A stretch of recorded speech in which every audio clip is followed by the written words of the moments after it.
عقل آپ کو پانی کے کیمیائی خواص بتا سکتی ہے، اس کے فوائد پر ایک پوری کتاب لکھ سکتی ہے، لیکن اگر آپ پیاسے ہیں تو یہ سارا علم آپ کی پیاس نہیں بجھا سکتا۔ پیاس صرف پانی پینے سے بجھتی ہے، عشق پیاس بجھانے کا عمل ہے، پانی کے بارے میں جاننے کا نہیں۔ عقل علم دیتی ہے، عشق تجربہ، اور روحانیت تجربے کا نام ہے، معلومات کا نہیں۔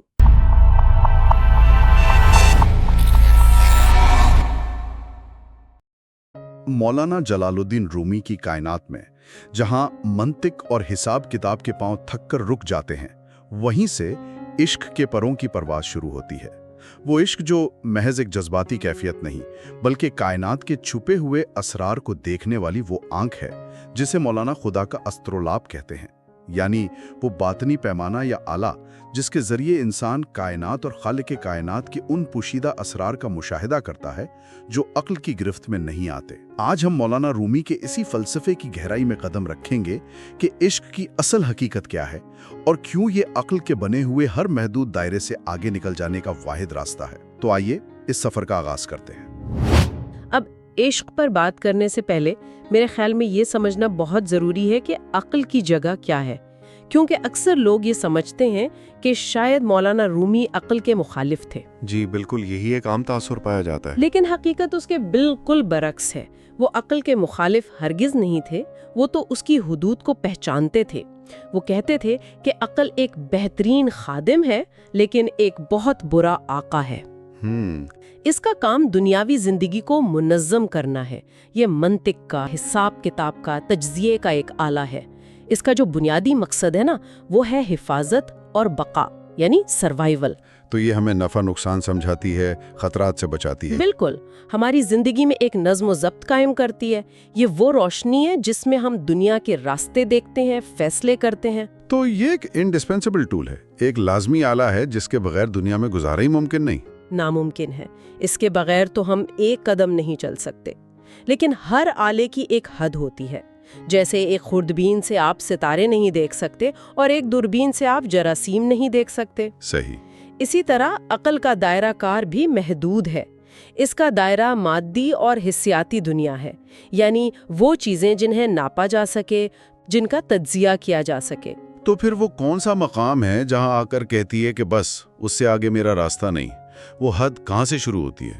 وہ حد وہاں سے شروع ہوتی ہے جہاں سے روحانی حقیقتوں کا سفر شروع ہوتا ہے، جہاں سوال کیا اور کیسے سے بدل کر کیوں اور کون ہو جاتا ہے۔ مطلب جہاں آبجیکٹیو دنیا ختم ہوتی ہے اور سبجیکٹیو تجربہ شروع ہوتا ہے۔ بالکل، خدا کا تصور، روح کی حقیقت، کائنات کا باطنی تعلق، فنا اور بقا، یہ وہ میدان ہے جہاں عقل کے پیمانے کام نہیں کرتے۔ مولانا رومی رحمۃ اللہ علیہ اس کی بڑی خوبصورت مثال دیتے ہیں۔ وہ کہتے ہیں کہ عقل سمندر کے کنارے کھڑی ہو سکتی ہے، وہ لہروں کو گن سکتی ہے، ریت کی ساخت کا تجزیہ کر سکتی ہے، پانی میں نمک کا تناسب بتا سکتی ہے، یعنی سارے سائنسی حقائق بتا سکتی ہے۔ جی سارے حقائق۔ لیکن سمندر ہونے کا تجربہ کیا ہے، اس کی گہرائی میں غوطہ لگانے کا مطلب کیا ہے، یہ عقل نہیں جان سکتی۔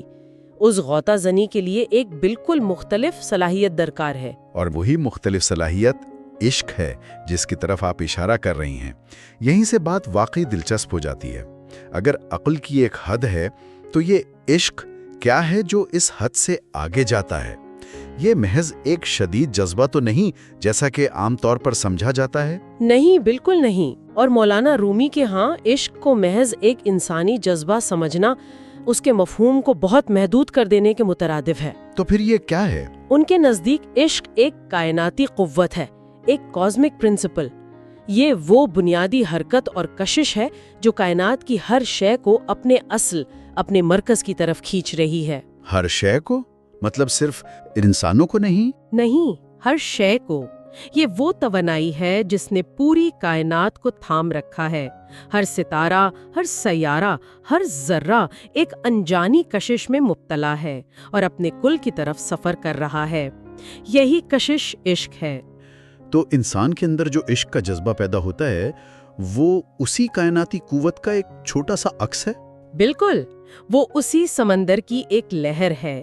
مولانا رومی اسے سمجھانے کے لیے مثنوی کے شروع میں ہی نے یعنی بانسری کی مثال دیتے ہیں۔ جی، بہت مشہور مثال ہے۔ فارسی میں کہتے ہیں